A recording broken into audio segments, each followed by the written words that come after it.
It's a crispy winter's morning. We have frost on the ground and the sun is just rising in front of me.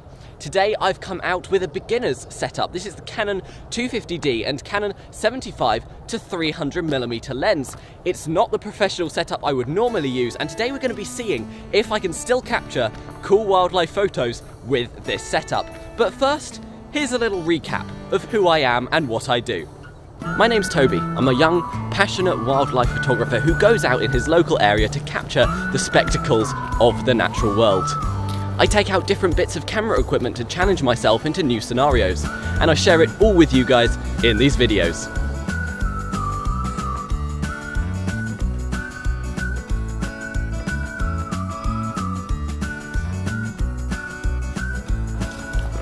Now you may be wondering, why have I come out with beginner's kit when I have all of my professional equipment at home? And here is the reason. Yesterday on my YouTube page I got a little notification saying it's our birthday, which means I created this channel 2 years ago. And 2 years ago I never thought that you guys would support and love this channel the way you have.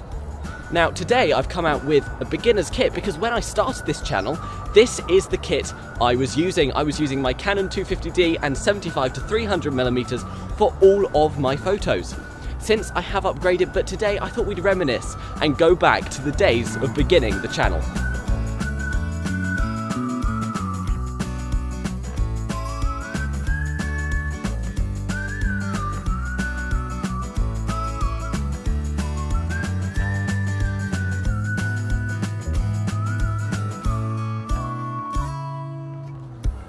Now, one of the best features about the Canon 250D is the size. Now, this is one of the smallest DSLR cameras you can buy.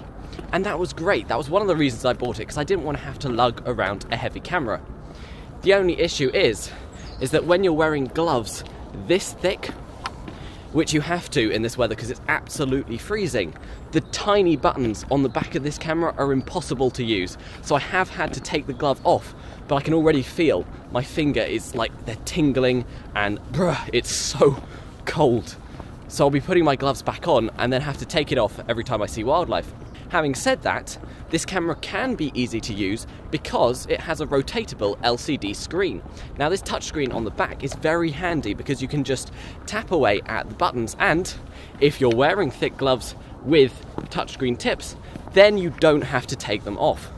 Now personally I like using the buttons, but if that is a deal breaker for you and you have touchscreen gloves, then it's not something which you have to worry about too much, because in warm weather or when it's not absolutely freezing, you'll be perfectly fine.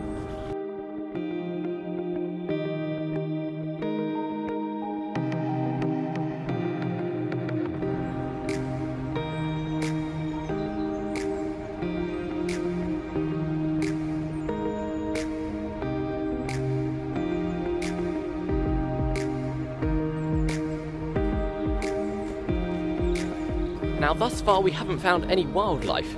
It's been a very quiet and cold morning, but I did find a boater. I'm not sure if it was a canoe, a kayak, one of them, and I took these photos. And straight ahead I do see a swan swimming in the middle of the canal, which has a cool mist to it. The canal has this mist rising off its surface, which must be the cold again, and it will make a cool backdrop for the photo, I hope.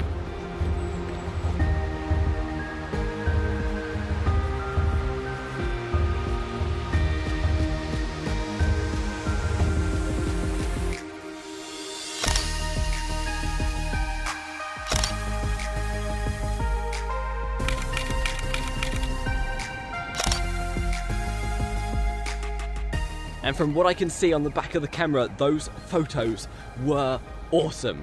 They were the kind of photos I would expect to get from my professional equipment, showing that you can get awesome photos with your beginner equipment. To take the photos, I was hovering the camera just above the water, and I mean just above the water. And I was able to do that because of the rotatable LCD screen.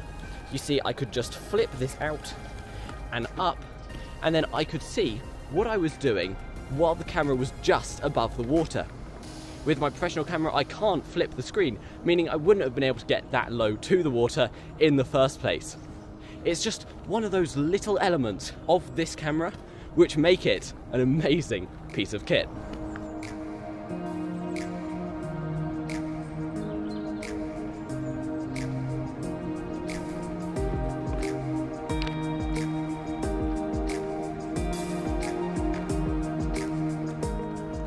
It's also super misty this morning, as you saw in those swan photos. That mist plays a critical role in getting a kind of different vibe to the photo.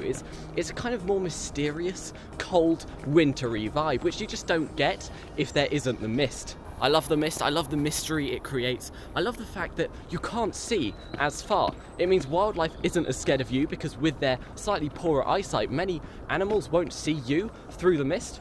But it also means that when you zoom into something far away, you get kind of a haze over it. Now, it means the quality of the photo isn't as good, and I know that. But it almost appears to be like a kind of film photo. This might just be me, but I love the way that it turns out.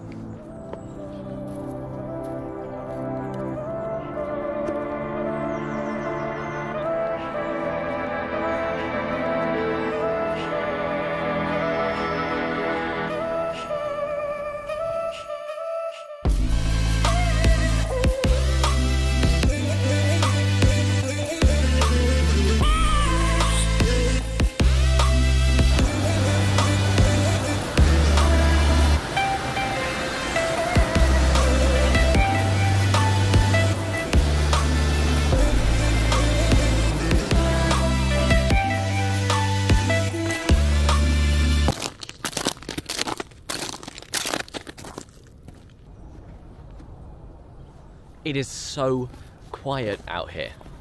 When I stop walking, stop crunching the frosty grass, it's just silent. I can hear some bird song. There's a few ducks in the reeds over there. There's a little trickle of water. I'm not exactly sure where that's coming from. But it's all natural noises. It's just so peaceful out here. It's so cold. I think it's because it's so cold there's no people. Now, I've been crunching the ice, and that's a bit noisy. See, there's a whole lump here. And I hope you can hear the satisfying noises of that. This one's still elevated, so if you're ready, I'm going to set you guys up. Pop you there.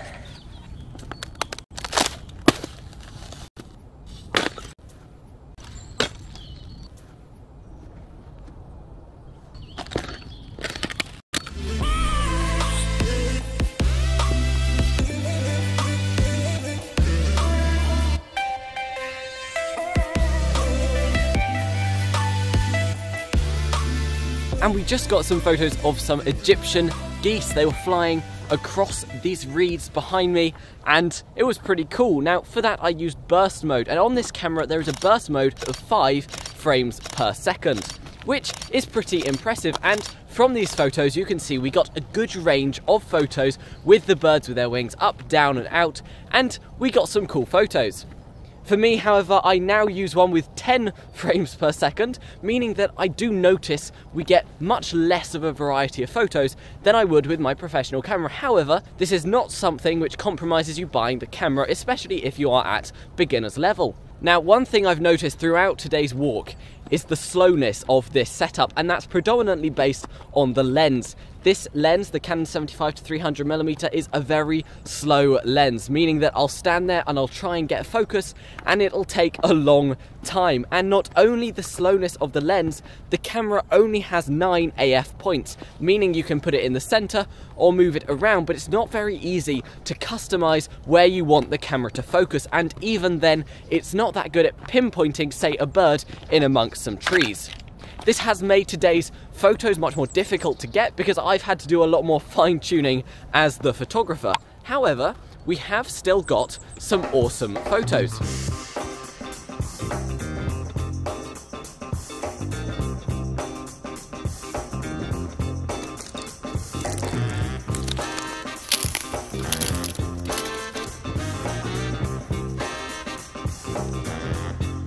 So if you're a beginner photographer looking at buying your first DSLR camera, I would highly recommend the Canon 250D in particular.